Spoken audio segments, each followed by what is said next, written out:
access it there. Go ahead, Honorable Chair. Thank you, Honorable Speaker. In these functions, it has a number of ways to help shape the extractive industry sector by introducing laws that help in opening up trade, encourage or create incentives for private sector development, in addition to establishing rules and regulations to oversee the operation of private corporations. The basis function of a legislative body is to make, amend, or repeal the law. The process of lawmaking or the legislative process in relation to Parliament or County Assembly may be defined as the process by which a legislative proposal brought before it is translated into the law of the land. All such legislative proposals are tabled in the form of bills. The core legislative oversight and representational functions of Parliament provide an essential contribution to the quality of a county's overall governance by adding value to government policies. 2.0, mandate of the committee. Honorable Speaker, the Committee on Agriculture is established pursuant to the second schedule of the standing orders with specific mandates to deal with all matters related to agriculture, including crop and animal husbandry, cooperatives, livestock sale yards, county abattoirs, plant and animal disease control, irrigation, fisheries, cooperative societies, and veterinary services, excluding regulation of the profession. 3.0, committee membership. Honorable Speaker, the Committee on Agriculture is currently constituted comprises of the following honorable members. 1. Honorable Moses Mita, Chairperson. 2. Honorable Michael Mutiso, Vice Chairperson. 3. Honorable Benedetta, Member, Musyoka. 4. Honorable Geoffrey Kamulu, Member. 5. Honorable Joshua Nzuki Muli, Member. Honorable Constance Mbula, Member. Honorable Anthony Mulu, Member. Honorable Nicholas Mutuku, Member. Honorable Paul Nyanzi, Member. Honorable Rosina Kanini, Member. Honorable Tariq Mulatia, Member. Honorable Mark Muendo, Member. Honorable Ekusia Kaloki, Member. 4.0, Machakos County Cooperative Enterprise Development Fund Bill 2019. 4.1, objects and purpose of the bill. Honorable Speaker, the objects and purpose of the Machakos County Cooperative Enterprise Development Fund Bill 2019 are: 1. Facilitate access to credit for cooperative societies within the county. 2. Provide a conducive environment for business development. 3. Enhance enterprise skills and promote local economic growth. 4. Provide for the procedures for: 1. The applying, processing of applications and approval of loans. 2. Preparation and keeping of records of borrowers. 3. Recovery, recalling, and cancellation of loans. 4.2, first reading. Honorable Speaker, on 16th October 2019, the Machakos County Cooperative Enterprise Development Fund Bill 2019 was read for the first time pursuant to the County Assembly of Machakos Standing Orders 118 and 119. 4.3, committal to committee. Honorable Speaker, the bill having been read for the first time, it was committed to the Committee on Agriculture pursuant to Standing Order number 121 that states that a bill having been read a first time shall stand committed to the relevant sectorial committee without question put. Upon committal of the bill, the committee interrogated the bill in several meetings and made recommendations. 4.4, public participation. Honorable Speaker, Standing Order number 123 provides that the sectorial committee to which a bill is committed shall facilitate public participation and shall take into account the views and recommendations of the public when the committee makes its report to the House. In August 2020, the Assembly advertised for this bill and invited the public for public participation and submission of memoranda. This is in accordance with Article 174C of the Constitution that provides one of the objects of devolution is to give powers of self-governance to the people and enhance the participation of the people in the exercise of the powers of the state and in making decisions affecting them. Further, Article 196(1)(b) provides that a county assembly shall facilitate public participation and involvement in the legislative and other business of the assembly and its committees. Honorable Speaker, the principle of public participation holds that those who are affected by a decision have a right to be involved in the decision-making process. It seeks and facilitates for involvement of those potentially affected by or interested in a decision. Honorable Speaker, as indicated in the advertisement, the Assembly conducted public participation as per the schedule before. Honorable Speaker, we have date, sub-county, venue, and time.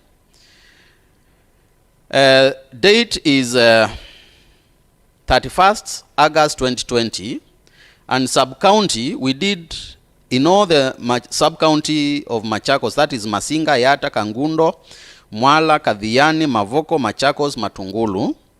Venue, we conducted them at Masinga Chief's Camp for Masinga,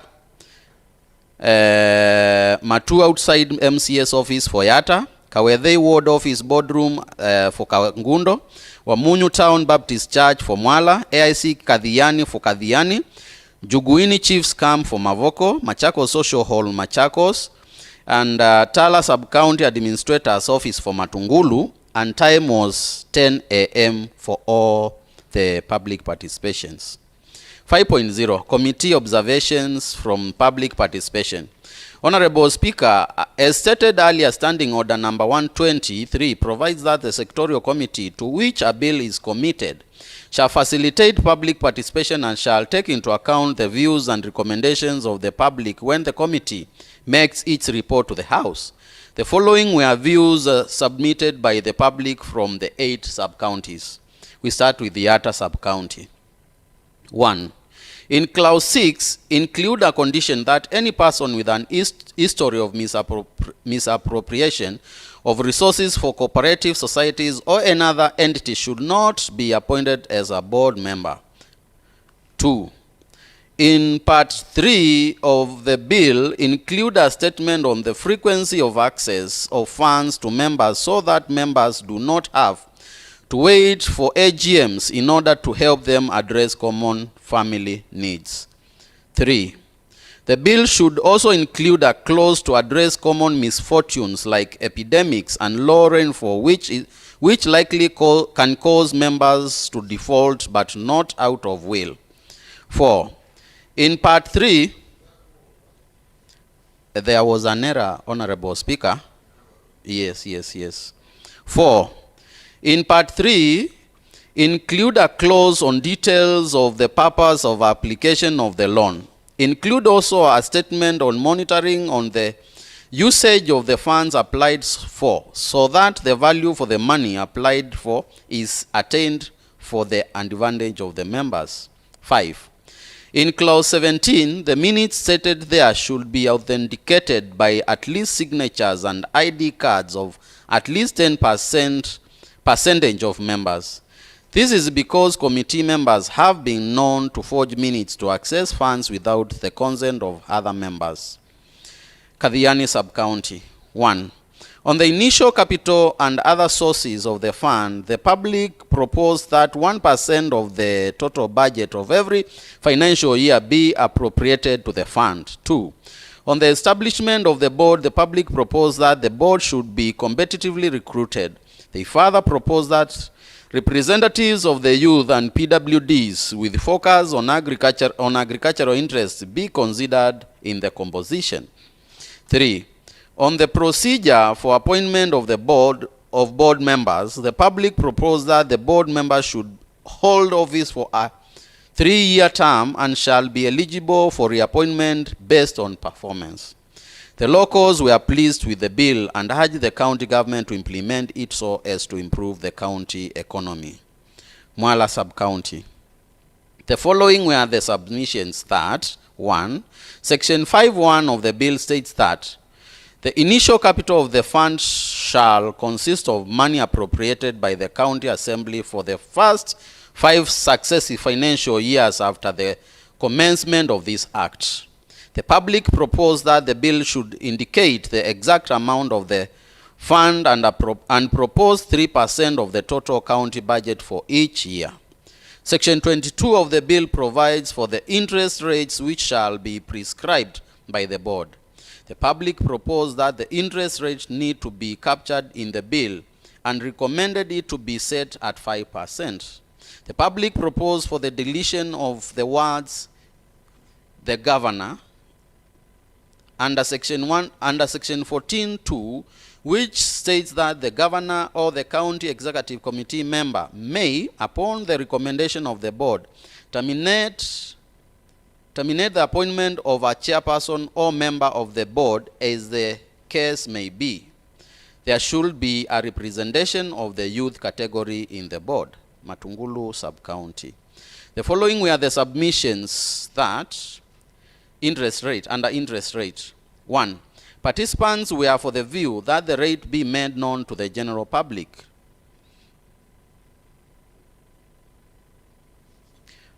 2. Participants were for the idea that the ideology and structure of forming the cooperative societies should be upgraded and avoid using the old model. 3. Participants urged the government to try and do an independent investigation of the present functioning cooperatives and those that collapsed and compare how they run the cooperatives. 4. Participants were for the opinion that the chairman and the deputy to offer out a guarantee of their assets as security in case of misappropriation of society funds. 5. Participants requested that a service charter for society be part of the requirements for eligibility of a loan. 6. They mentioned the necessity of forming a clause on the procedure of forming cooperatives. Machakos Sub-County. The following were the submissions. 1. Under Clause 18, an inclusion should be made to provide that the borrowed loan be debited to the account of the supplier of the commodities to avoid diverting the loan. 2. Under Clause 19 on security, inclusion should be done to include security as for the case of the title deeds or guarantee by another person or a financial institution. 3. The number of persons proposed under 6(1)(d)(2) should be increased from 2 to 4 with the representation drawn from the various categories cooperatives. 4. Under Clause 6(4), the public proposed that an addition be made to read that the persons shall not be qualified for appointment as the chairperson or member of the board if the person is a public servant. Machakos Sub-County. The following were the submissions. 1. Under Section 5, the public proposed that the bill should highlight the exact amount of the fund that will be appropriated by the county assembly each financial year. 2. Section 16(2), that the word may be replaced with shall. 3. The bill should have an element of group members guaranteeing one another to get a loan, like most of the SACCOs in Kenya. 4. Specifications of the interest rate to be captured in the bill. 5. There should be PWD's representation in the board. 6. There should be a representation of the youth category in the board. Masinga Sub-County. The following were the submissions. 1. In Clause 3A, the bill should cater for self-help groups. Self-help groups need to be considered separately from the cooperative societies since they are under Ministry of Culture. This is because self-help groups need financing and sometimes the group grow to become cooperatives. They need to be empowered. 2. The bill should include a clause on training of the beneficiaries, which should be done by the cooperatives and a certificate attached to loan application forms. 3. In Clause 6, The bill should consider establishing sub-county boards of management reporting to the county board of management. 4. In clause 6, the level of education for sub-county boards membership should be Form 4. 5. In clause 6D, to increase the membership from 6 to 9 and consider youth and PWDs. 6. In clause 18, maximum loan for which a member may be given to be determined at the cooperative level and not at board of management level. Kangundo Sub-County. The following were the submissions. 1. The bill should include the cooperative committee, which will be responsible in managing the cooperative societies. 2. The committee should provide a guarantee in case of misappropriation of funds. 3. The bill to provide for training of management committee on the use of funds. 4. Coffee cooperatives to be assisted by the county government to streamline marketing constraints. 5. That clause 6D2 be amended to read: 2 shall be representatives of cooperative societies appointed by the county executive committee member in consultation with the members of the respective societies. And 6.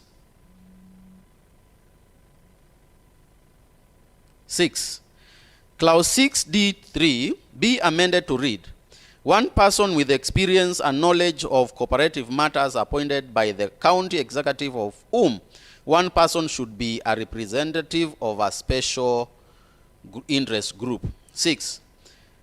The powers conferred to the CEC should be amended in order to make the proposed appointments in consultation with the cooperative societies.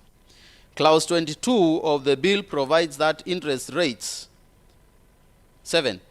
Clause 22 of the bill provides that interest rates shall be prescribed by the board, but the public suggested that the interest rate be at 5% inclusive of administration costs. 6.0. Response from the Chief Officer, Department of Agriculture and Food Security. Honorable Speaker, the Assembly wrote to the Chief Officer via the letter reference MKSCA/ADM/bill/MCCEDF/volume 1/20 dated 12th February 2020, requested for memoranda from the department, and the following were the submissions. 1. Commencement date to be incorporated in the bill for avoidance of any doubt, and the County Assembly to fully commit in appropriating funds as per Section 5.1 immediately it is operationalized. 2. Definition of applicant in Section 2 should remain as a cooperative society, as a legal entity, and delete individual member to safeguard on individuals abusing the facility by borrowing and defaulting in payments. In addition, Section 16 and 17 ineligibility criteria provides for cooperative society only and not individual members. 3. In Section 17.2, the cooperative society should also show that it has been in existence for at least 6 months to avoid the societies being registered and presenting certificates for purposes of assessing loans. In addition, the society audited accounts should form part of the documents accompanying application under Section 17.2 in order to assess its financial health and ability to pay. Eventually, the success of revolving funds would largely depend on prompt payments of borrowed funds. 4. Section 7.1 should read Section 6.1d, not subsection 6.1d. Same for 7, subsection 5. 5. The subtitle for Section 9 should be Functions of the Board, not Committee. 6. Section 19b, Committee be substituted with the Board. Section C, why county government and not the Board? 7. Section 25 to delete where the name person is appearing and substitute with cooperative society. 8. In Section 2 under interpretation, the bill defines CEC as member responsible for finance and vests powers in this office. Yet the bill is about cooperative societies and does not recognize CEC for matters relating to cooperative development. 9. Section 18(1), loan limits be pegged on the financial ability of individual societies. This will enable individual societies to undertake self-appraisal before submitting loan application. Section 16(2), loans to be categorized per subsector, e.g. Machakos, marketing cooperatives, and housing cooperatives. 7.0, bill analysis and costing. Honorable Speaker, following key assessment of the key provisions of the bill, the committee analyzed the bill and opines that the bill meets the criteria of a money bill as outlined in Article 114(3) of the Constitution 2010. The costs as stated above will be incurred in areas such as board allowances, transport expenses, operations and maintenance, staff salaries, as well as field allowances.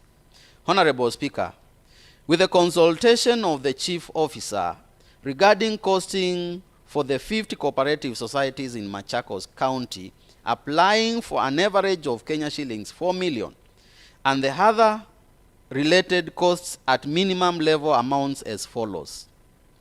Minimum operations of the board shall require the following funds to be appropriated from the budget. There is fund initial capital. This is 200 million. There is training, 1.8 million. There is board allowances, 624,000. There is staff salaries, 2 million. There is office rent, 1.2 million. There is electricity, 600,000. There is stationery, 600,000. There is furniture, 500,000. There is traveling expenses, 1 million. There is other operating expenses, 500,000. Total is 208,824,000. Honorable Speaker, these funds shall be appropriate from the county revenue fund. It is therefore important for the CCM Finance to confirm whether funds will have been set aside for that purpose at the commencement date of the bill. 8.0, recommendations. Honorable Speaker, in regard to the amendments to the bill and putting into consideration the views of the public and the memoranda received, the committee makes the following recommendations. A. Clause 2 on interpretation. Immediately after the definition of the word board, insert interpretation of the words. A cooperative control committee means a committee elected by the members of a cooperative society to manage its resources. There is also cooperative resources, means any asset, equipment, or funds belonging to the specific cooperative society. The two words relate to the management of the fund at cooperative user or at the cooperative stroke user level. B. Clause 2 on interpretation. On the definition of the words County Executive Committee member, insert the words both finance and cooperative societies. The justification is to incorporate the CCM in charge of cooperatives who is missing in the bill and is a key person in the execution of the bill. C. Clause 6, subsection 1(2) on establishment of the bill, on the establishment of the board. Delete the words appointed by the County Executive Committee member and that appears at the end of the paragraph and replace therein with the words nominated by cooperative societies and appointed by the County Public Service Board. The justification is to give the mandate of appointing the two members to the user entity, that is cooperatives, and align it with the procedure of appointment. D. Clause 6, subsection 1(3) on establishment of the board. Delete the words appointed by the County Executive Committee member that appears at the end of the paragraph and replace therein with the words nominated cooperative societies and appointed by the County Public Service Board. The justification is to give the mandate of appointing the two members to the user entity, that is cooperatives, and align it with the procedure of appointment. E. Clause 6.3. Insert a new paragraph D immediately after C that reads, D. Has no record of misappropriation of public resources. The justification is to recognize persons who have good record in management of public resources. F. Clause 6.4. Insert new paragraph F and G respectively after paragraph E that reads, F is a serving public servant. G has a record of misappropriation of public resources. The justification is to eradicate conflict of interest and again keep away cases of individuals who have a bad record of misappropriation of public resources. G. Clause 7.3 on procedure of appointment of board members. Insert a new paragraph C immediately after paragraph 3B that reads, C. Consider the marginalized groups. The amendment seeks to recognize the marginalized groups as provided in the Constitution. H. Clause 7.5. Delete the word 5 that appears in the second sentence and replace therein with the word 3. The amendment seeks to give opportunity to other qualified persons to serve in that office. I. Clause 9 on functions of the board. Insert a new paragraph F after paragraph G that reads, E. Monitor the use of funds allocated to the cooperative society. The justification is to give the board power on monitoring the use of funds to realize value of money allocated. J. Clause 15 on removal from office. Insert a new paragraph 4 after paragraph 3 that reads 4A. There shall be a committee to be designated as Cooperative Control Committee, which shall consist of 7 members, elected from among the members of the cooperative society. B. The committee during its first meeting shall elect the chairperson, vice chair, secretary, and the treasurer. C. The functions of the committee shall be D. Ensure that the funds and property of the society is properly utilized. F. Ensure that the various activities of the society are carried out pursuant to the bylaws and the regulations of the society. G. Members of this committee shall be removed from office as per the provisions of the Cooperative Act. The amendment seeks to incorporate the management of the user cooperative society in the management of the fund. K. Clause 16 on eligibility criteria. Insert a new paragraph 3 after paragraph 2 that reads 3. The distribution of the benefits stated under 2 above shall depend on the type of cooperative society, whether marketing cooperative, housing cooperative, land cooperative, or another as stipulated in the Companies Act. The justification is to give a consideration on the needs of specific type of cooperative societies in the issuance of the loan. L. Clause 17 on processing of applications. Insert new paragraphs D, E, F, G, H that respectively reads signatures and ID copies of 10% of each members, proof of the purpose of the loan, proof of the usage of funds for the previous application, proof of clearance by CRB of any pre-existing loans, proof of existence for the last 6 months. Or, Clause 17(6), insert the words to the cooperative account or to the account of the service provider immediately after the word directly. Also delete the words through a financial institution identified by the board and contracted for that purpose. The amendment ensures that the recipient of the money and account details are specified for clarity purpose. P. Clause 18 on maximum loan. Insert the words and financial capability of the society at the end of the paragraph. The amendment seeks to consider financial strength of the society before awarding the loan. Q. Clause 20 on default. Insert a new paragraph 3 that reads, Any person found guilty of misappropriation of any of the cooperative resources is liable to a fine of 1 million Kenya shillings or an imprisonment of 2 years or both. R. Clause 2010(2) on power to make regulations. Insert a new paragraph E that reads the interest rate. 2. Honorable Speaker, in regard to the bill costing, the committee makes the following recommendation. A. There is need for the Department of Agriculture to first do thorough research on factors that have made many cooperative societies to collapse so that the issues can be solved before giving funds to these societies. B. The county should proceed to establish the fund and process the bill as a money bill as provided in Article 114(3) of the Constitution 2010. C.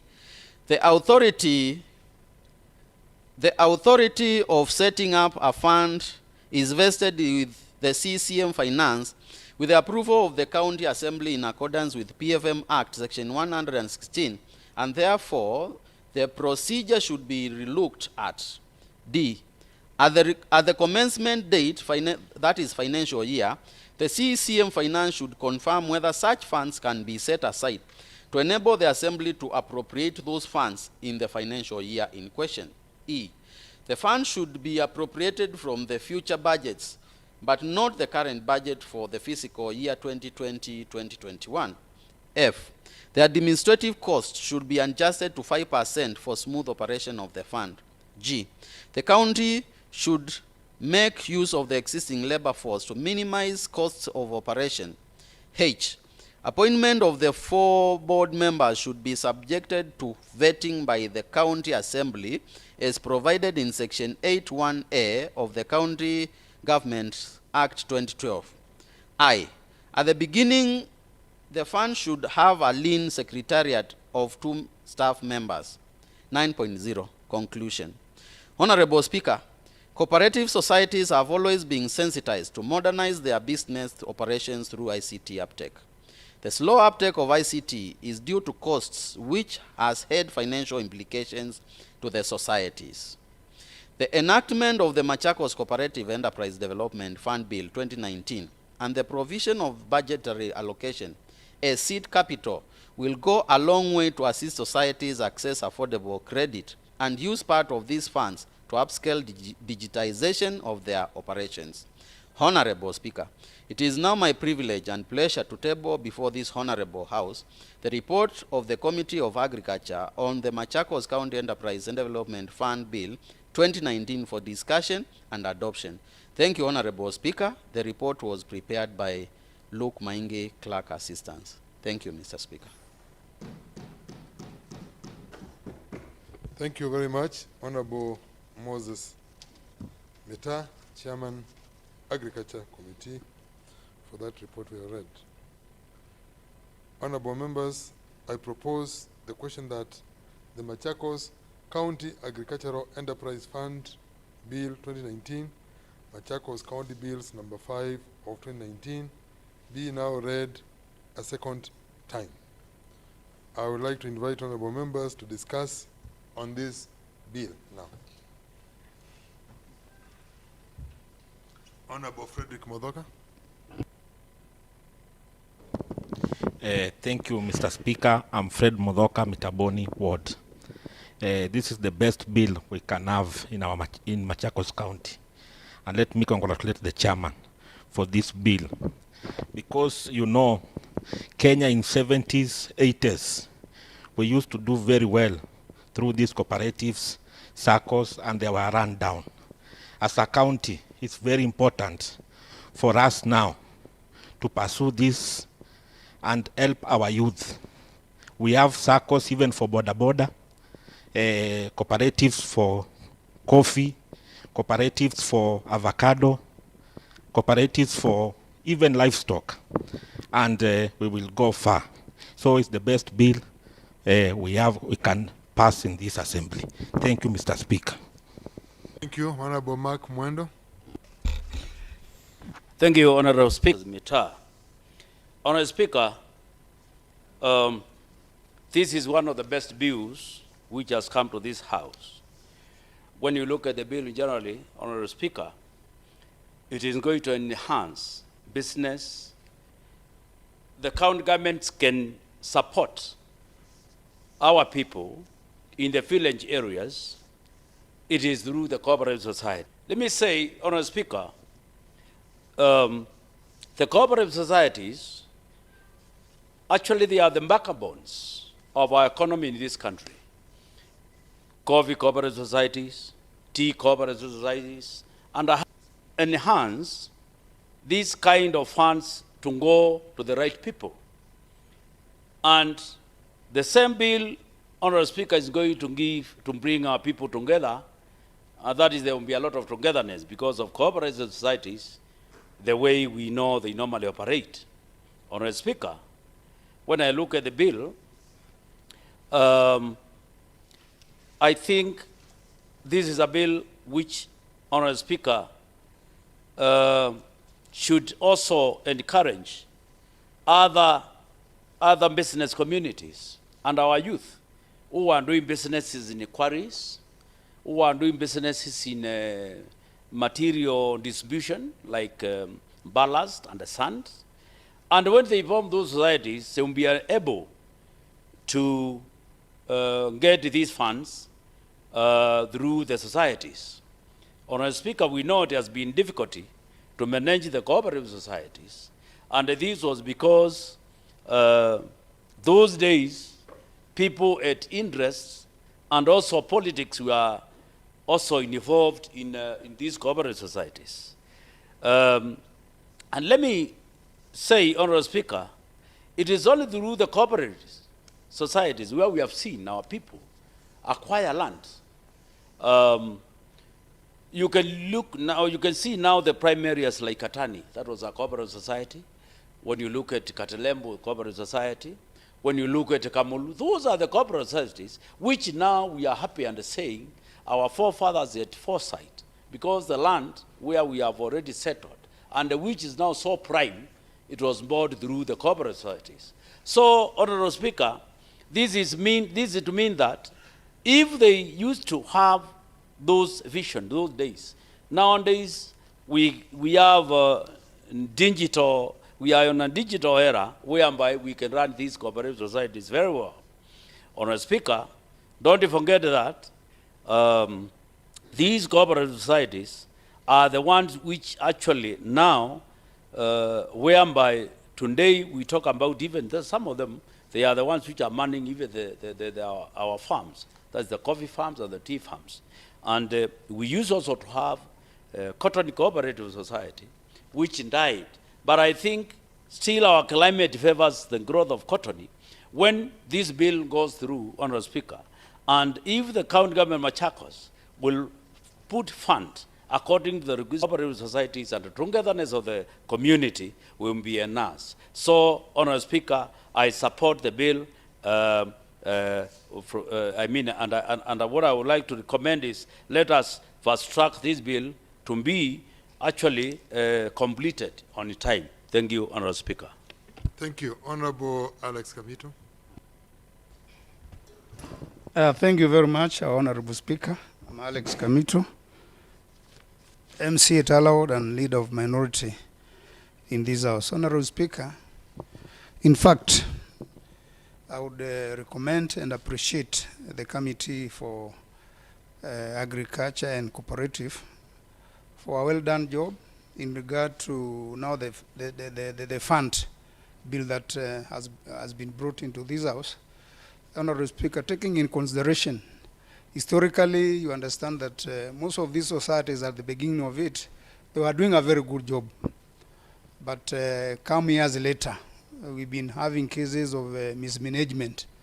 But now, if this bill goes through, it is going to outrightly guide and discipline the board members who are going to be elected so that the societies and the cooperatives will be run according to the Machakos County Cooperative Enterprise Development Fund Bill.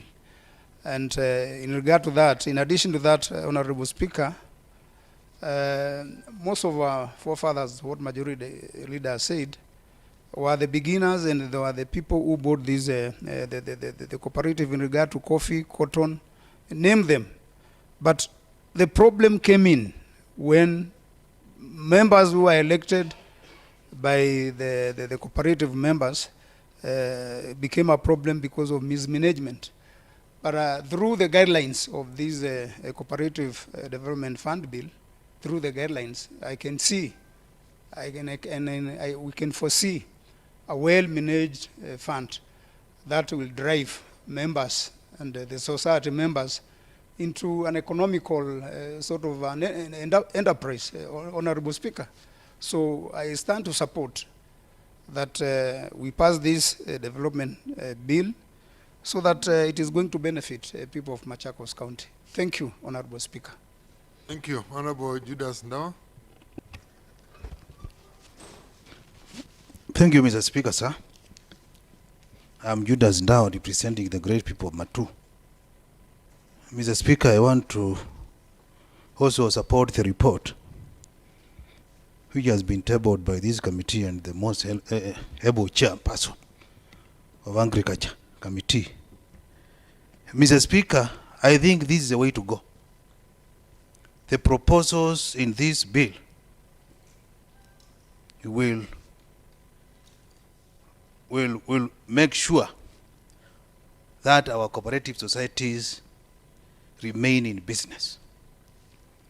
Mr. Speaker, one thing I'm seeing in the committee, it has said before we establish the fund, we first of all try to investigate what are the causes, or what is the cause which makes these cooperatives fail.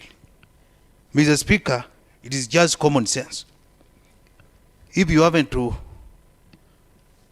get a sick person from your family, maybe suffering from malaria, you take that person to a medical officer.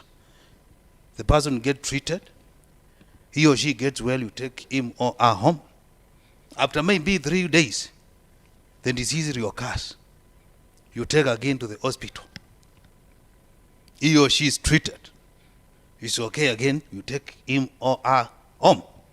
The third time, when the disease reoccurs, Mr. Speaker, you are not supposed to take that person to hospital, because what you are doing is what we are calling in military term, mark timing. You are not going forward, you are not going backward.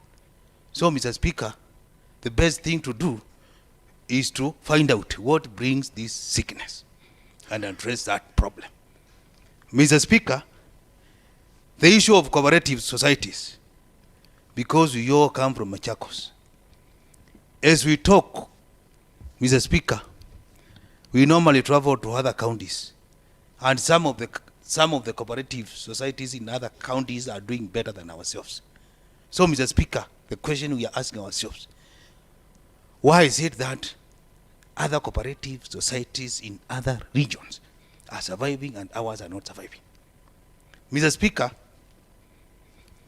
I have interest in Kangundo sub-county and also Matungulu sub-county, and that is where we have many cooperative societies which have failed.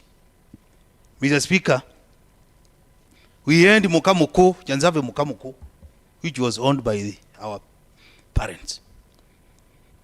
We still have Chanzave farmers, which is all I'm a member of that particular farm. We have Kwamatingi, Kayata, and Wendanwama too. Mr. Speaker, all these farms are collapsing because of poor management. And one of the reasons why we are getting this poor management is because one of the qualifications for one to be elected as need to be elected or to be appointed as a board member is only to be a member of that particular society. Whether you went to school or you not go to school and you are a member, you qualify. Mr. Speaker, unless we remove this thing, there is no way our cooperatives will survive. Mr. Speaker, in chapter 86, no, cap 486 of the Companies Act, that is the one which talks about the cooperatives. We need to be guided by that chapter. We need to set standards, academic standards, for one to be appointed as a board member. Number two, Mr. Speaker, I know you also come from Machakos sub-county, where we have coffee farmers and coffee farms. One of the factors that one qualifies to be appointed as a board member is to have at least 2,000 trees of coffee. If you have 2,000 trees of coffee, you qualify. So it means now the old men who own big land are the only people who qualify to be elected to those boards. The young people like myself, like Mheshimiwa Meta, do not have big land, so they cannot afford to have 2,000 seedlings or 200 trees. So this is going to block people who can project for the company. Mr. Speaker, again, we need to look at what we call cooperatives or members' bylaws. Members' bylaws. There are some laws which are meant by the members during the AGMs. And those bylaws are guided by those who are in office. They dictate what they want to be captured as the bylaws. And they will always make laws that favor them to remain in office. Mr. Speaker, I want to assist the committee on getting to know the causes of our community, of failure in our cooperative societies. Number one, Mr. Speaker, our people do not take risk. They fear taking loan. And as business people, because what I believe whatever you do in those cooperative societies is supposed to be business. You cannot survive using your own money. Go to these big businessmen and shops. You will find that these people have so many loans from banks. But our people fear. Mr. Speaker, this is a high time we should now encourage our people to start getting these facilities from the bank. There is one problem which came many years ago. There is a saying in Kikamba which says, the witness is the one who is jailed first. In Kikamba, that sentiment makes people not to sign for others to obtain these loans. If I request you to come and sign for me so that I can get a loan, because of that saying of the witness, the one who is jailed first, you fail to sign for me. So we all remain poor. I want to clarify here, Mr. Speaker. It is only one person who was jailed, and he was jailed in a court in Mombasa. He saw another person assaulting his friend. So when he witnessed, he was asked by the police, did you see what happened? So he was requested, can you put that in writing? That is what we call statement. He recorded a statement with the police. So the matter was taken to Mombasa, and during that time, there was no money. So when the matter came for hearing, the witness not attend because of lack of fare from here to Mombasa. The second time, the matter was called, the witness was not there. So the third time, when the matter was called, the prosecutor was fearing that the matter will be withdrawn or will be thrown out of the court. So the prosecutor stood before the judge and said, Your Honor, I unbonded the witness, and I've been bonding the witness, but he's not showing us. She's not showing up. So I humbly apply for a warrant of arrest. So the judge said, warrant issued. So once the warrant was issued, that gentleman and he borrowed fare from somewhere. So he entered the court when the warrant was in place. So the moment he was seen, He was just taken and locked in a smoker cell. So those who were there, those who saw him being put in that small cell, are the people who speculated that the witness is the one who is jailed first. So, Mr. Speaker, let us encourage our people to go and obtain these loans. We have witnessed many times His Excellency the President, starting from Moi Kibaki, starting from Mheshimiwa Moi, and even the current president, they have been waiving loans for many cooperative societies in other regions. Go to Mumias. Mumias, one day it was cleared over 300 million loan. And other many cooperative societies. What time shall we have one cooperative society in Machakos County being cleared from that debt? Mr. Speaker, let us encourage our people not to fear. Let us encourage our people to elect the right people who have knowledge on the management of these cooperative societies. Then, Mr. Speaker, lastly, the other thing which is killing our cooperative societies. Most of them, they do not manage themselves. They just go and get a managing agent who learns the affairs of the farm. And this is what they saying called debenture.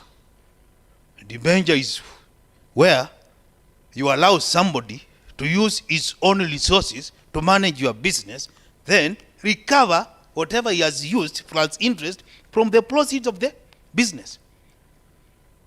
So, Mr. Speaker, if this particular managing agent spend about 100 million in your farm, and you remember, the board members are these odd wazes who are just told, sign here. Somebody will sign without scrutinizing the document that is he or she is signing. So at the end of the day, you will find that the expenditure was 100 million, but whatever he has signed, it is over 300 million. So that is theft. And I'm encouraging our people. I'm encouraging our farmers. I'm encouraging our business people who are having these societies to ensure that we put people who are knowledgeable in office. Thank you very much, Mr. Speaker. Sir. Thank you. Honorable Constance.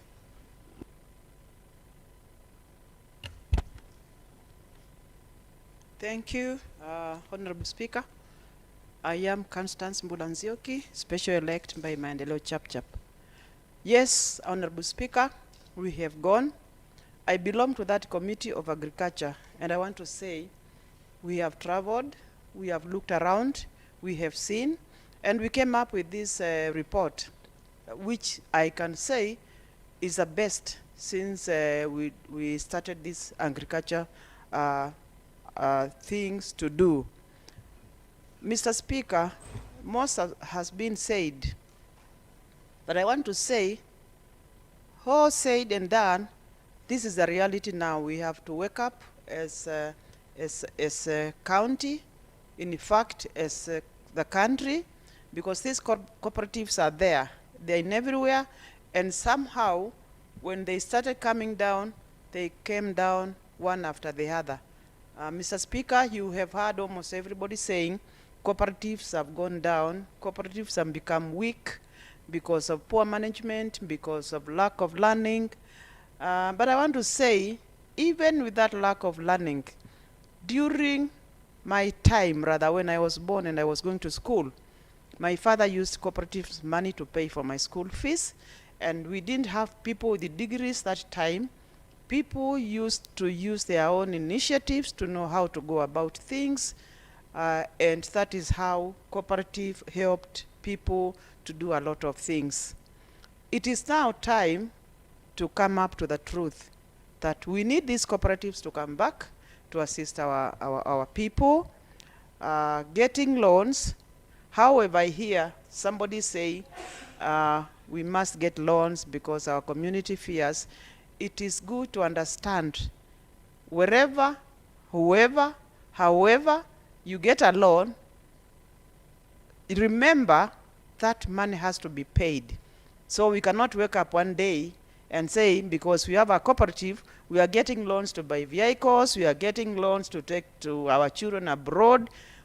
before you do that, come to think of it, you must pay. If you don't pay, I see women groups these days, there are people who give them mabatis to put up houses, and if they don't pay, you see a group of people coming to take out those mabatis because it is something you took from somewhere, some department, and it has to be returned. So we must be aware of that. And I want to say, chairman with his committee, they tried. It was not easy. We took that long time, and here we are.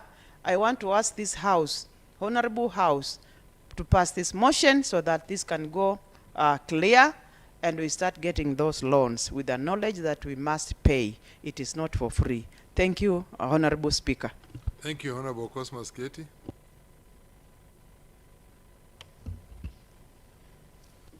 Thank you. Thank you, Mr. Speaker, for giving me this chance. I'm Cosmas Kate Muya. I represent Lower Kaiwan Ward. Mr. Speaker, I want to support the bill so that members may pass this bill because, one, when we look at the objectives of the bill, they are addressing the concerns for farmers and some of the issues that have made many cooperatives to close down or to be affected. One is because of finance, because farmers need money to acquire the resources that they need, like fertilizer. They need money for taking care of the farms. They also need money for better management. And because of that, if we pass this bill and our farmers will be able to access credit facilities, they need to go a long way in assisting them to improve production of the coffee, and at the same time be able to acquire people who can assist them in skills that they may need in management, and also in coming up with the better youths. The other thing, Honorable Speaker, that I would like to add on is that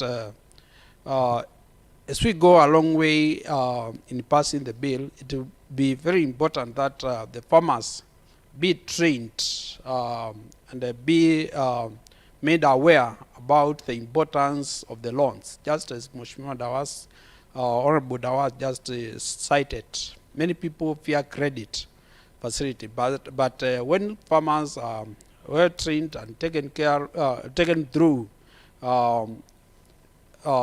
through credit financing techniques, then they will be able to appreciate the same, and they will be able to go into the banks and or they go to the relevant facility credit facilities that we are going to identify, so that they get the loans to improve production, and at the same time it will go a long way in assisting the cooperatives. So, Honorable Speaker, I support that we pass the bill so that it may assist the economy in our cooperatives and also in our localities. Thank you, Mr. Speaker. Thank you, Honorable Cosmas Masesi. Thank you, Mr. Speaker. I'm Honorable Masesi, Matungulu Ward MCA. Mr. Speaker, I stand to support the bill brought to this house by the Committee on Agriculture, led by the able Chair, Honorable Moses Mita. Mr. Speaker, I want to support fully the bill, bearing in mind that I come from a ward where most of my people rely on coffee. Mr. Speaker, again, I want to echo the sentiments of Honorable Constance, that we have been brought up, Mr. Speaker, by the proceeds from coffee. And I'm always worried when, Mr. Speaker, 1 kilo is going for 17 or 20 shillings or so, whereby one farmer has to wait for the full year to get that 20 shillings per kilo. Mr. Speaker, the bill is coming up on how to empower and assure farmers that at the end of it, they'll be happy and they will have to celebrate their sweat. Mr. Speaker, more so, it talks about loans, where currently, Mr. Speaker, our cooperatives have been grounded by these loans. Mr. Speaker, most of us can't tell when they were taken, the purpose, and how the monies were used. Even, Mr. Speaker, the management boards have gone and increased the amount a cooperative can borrow, whereby, Mr. Speaker, at the end of it, you find that cooperatives are making loans which they can't even pay. Even the farmers are not aware of how much they are being owed by lenders. And, Mr. Speaker, we end up by monies be channeled to personal accounts just to enable payments to the farmers. So, Mr. Speaker, I want to believe at the end of it, the committee will dig deeper and give us the details of our cooperatives within the county of Machakos. And, Mr. Speaker, that will give us the grounds of how much a cooperative can be granted as a loan, and also ways of how the county as a whole can support and have these cooperatives up and running. Thank you, Mr. Speaker. Thank you. Can I see the outside chamber? Is there anybody who would like to participate on the outside chamber? Yes, Honorable Musimi. Honorable Musimi.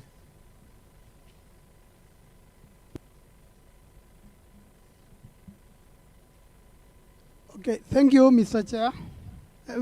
Thank you, Mr. Speaker, for the opportunity to contribute on the bill.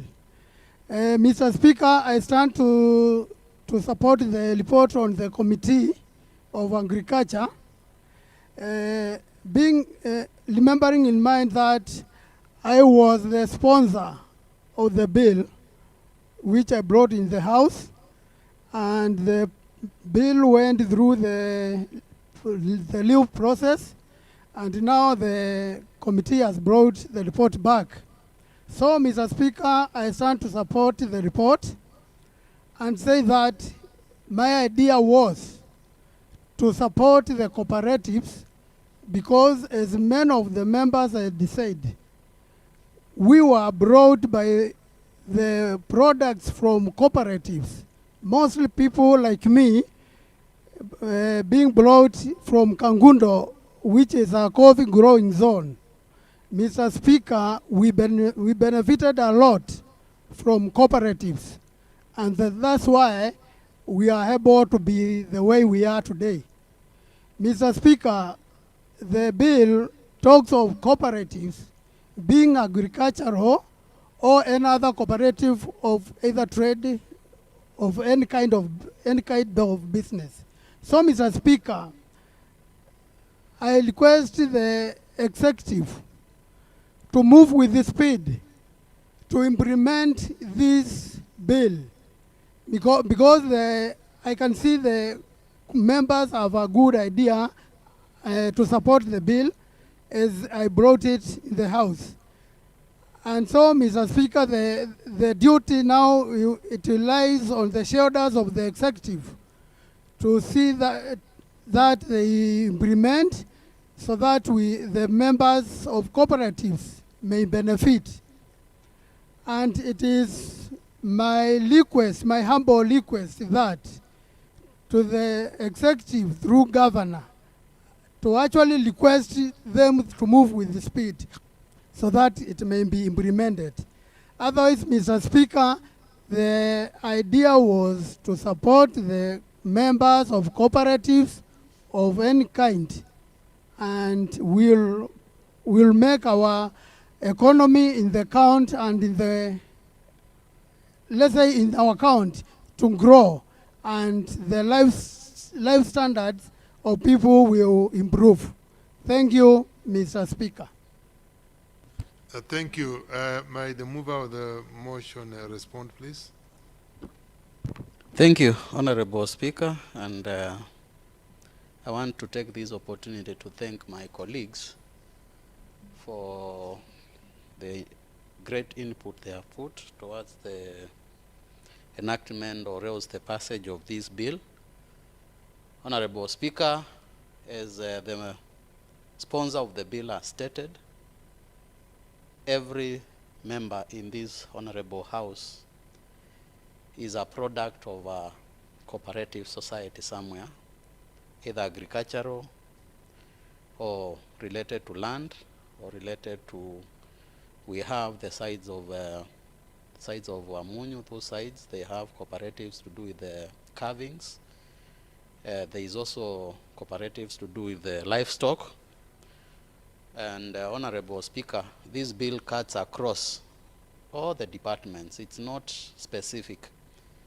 And I think that is one thing we were making clear to the public when we went for public participation, so that those from agricultural areas might not think it's purely on on coffee farming, and those from other areas could not think it's purely for what they do, the economic functions they do in their areas.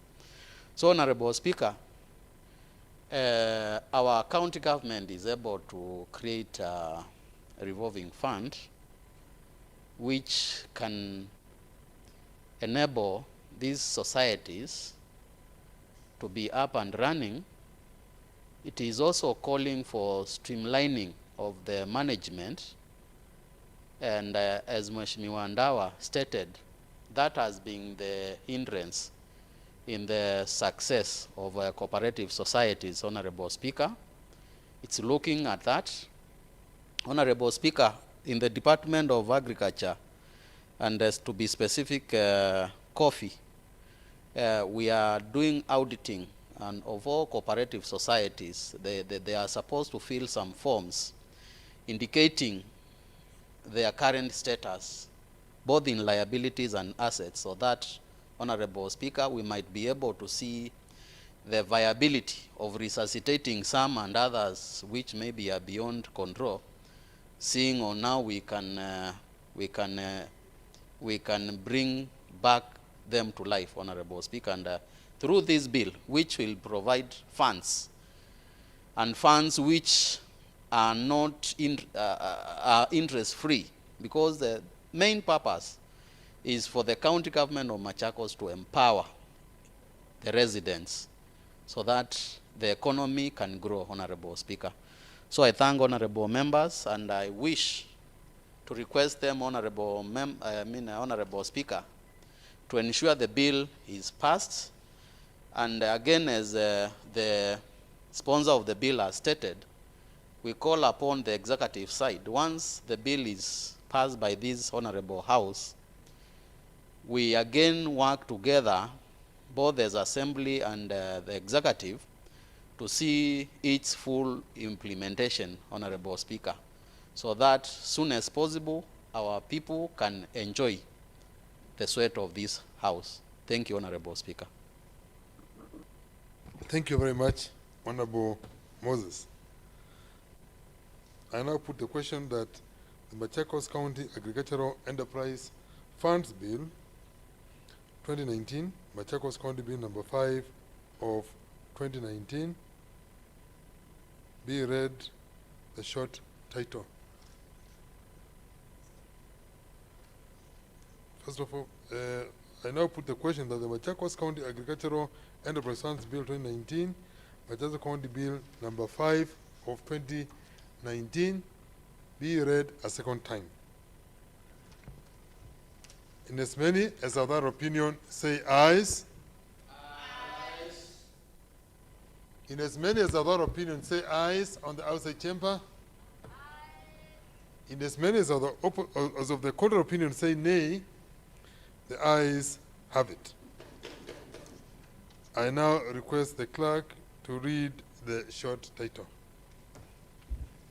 The Machakos County Cooperative Enterprise Development Fund Bill 2019.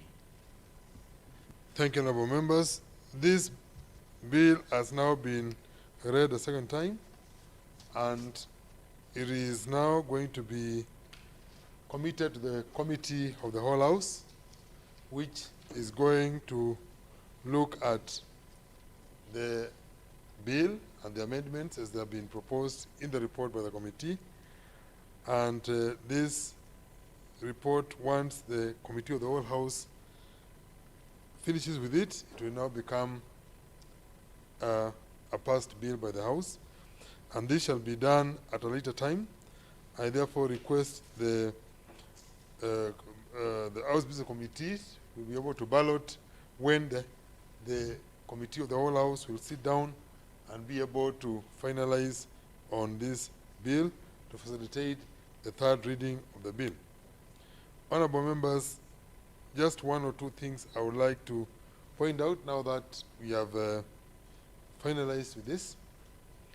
When I looked at the costings which have been provided there for the bill, it's important for it to be clear that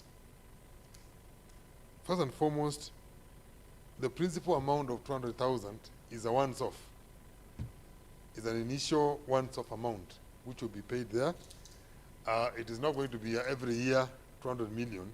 It is initial because it's a revolving fund, so it's 200,000, and then from there, it will not be able to put money there again. What needs to be noted maybe by the committee is that there might be a need for review of the funding every 5 years to be able to take into consideration inflation and any other emerging issues. After 5 years, there needs to be made a provision for review of the funding every 5 years.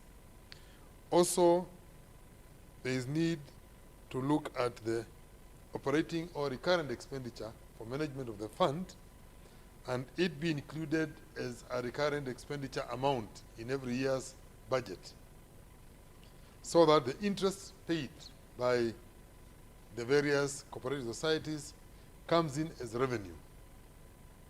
But the recurrent expenditure needs to be budgeted for, the overheads need to be budgeted for as a recurrent expenditure, so that the fund is not dependent on the interest being paid on the loans, because it's a going concern.